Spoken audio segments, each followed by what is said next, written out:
వరంగల్ జిల్లా నర్సంపేట పట్టణంలో పాకాల రోడ్లో గురువారం రాత్రి బీఆర్ఎస్ మాజీ కౌన్సిలర్ శివరాత్రి వెంకటమ్మ స్వామి భార్యాభర్తలపై కాంగ్రెస్ పార్టీ జిల్లా నాయకులు ఓర్సు తిరుపతి దాడిపై మాజీ ఎమ్మెల్యే పెద్ది సుదర్శన్ రెడ్డి మాట్లాడుతూ బీఆర్ఎస్ పార్టీ నాయకులపై దాడి చేస్తే కబద్దార్ కాంగ్రెస్ పార్టీ నాయకులారా పోలీస్ అధికారులు సిండికేట్ గా తయారై ప్రజలపై పెనుభారం మోపుతున్నారని శివరాత్రి వెంకటమ్మ దాడిపై ఆగ్రహాన్ని వ్యక్తం చేశారు మాజీ ఎమ్మెల్యే పెద్ది సుదర్శన్ రెడ్డి। ఈ కార్యక్రమంలో బీఆర్ఎస్ పార్టీ నాయకులు మాజీ కౌన్సిలర్లు పాల్గొన్నారు।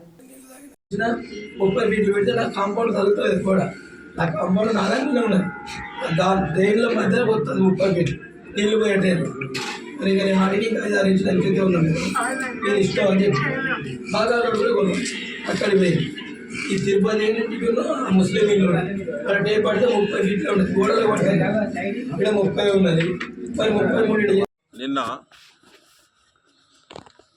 పోలీస్కి వీడియో షేర్ చేస్తే సిఐ నుంచి పై అధికారుల వరకు ఒక్కడు కూడా చూస్తలేరు, నా నంబర్ రాగానే చూస్తలేరు। మరి నియోజకవర్గంలో నాకు కూడా వేలాది మంది కార్యకర్తలు ఉంటారు, నా పార్టీకి ప్రజలు ఉంటారు, వాళ్ళని నేను కాపాడుకోవాలి, వాళ్ళు బ్రతికేయాలి। కాబట్టి చర్చ జరగాలి, నర్సంపేటలో ఏం జరుగుతుందో చర్చ జరగాలి। చర్చ జరగాలంటే తీవ్రమైన ప్రొటెస్ట్ తప్పకుండా ఈ సమాజానికి మనం చూపెట్టాలి, దానికి మేము నాయకత్వం వహించాలి, అది ధర్మం। అది నేను ధర్మాన్నే పాటిస్తున్నాను। ఇలాంటి అరాచకాలు మళ్ళీ ఊళ్ళల్లో తండలల్లో పల్లెలల్లో జరగద్దంటే తీవ్రమైన ప్రొటెస్ట్ పోలీస్ మీదనే ఉంటుంది।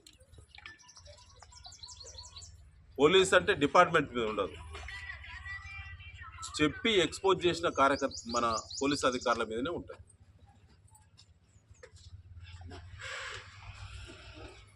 ఏసీపీ మొత్తమే హ్యాండ్సప్।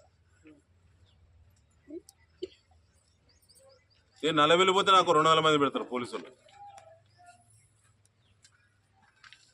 మరి గీడు ఒక్కరు రాకపోయా 24 గంటలు అయితే సిగ్గు అనిపించలేదా? జీతం తీసుకుంటలేరా? ఎవరి సొమ్ము జీతం మా సొమ్ము కాదా? జనాల సొమ్ము కాదా? వాళ్ళు ట్యాక్సులు కట్టలేదా?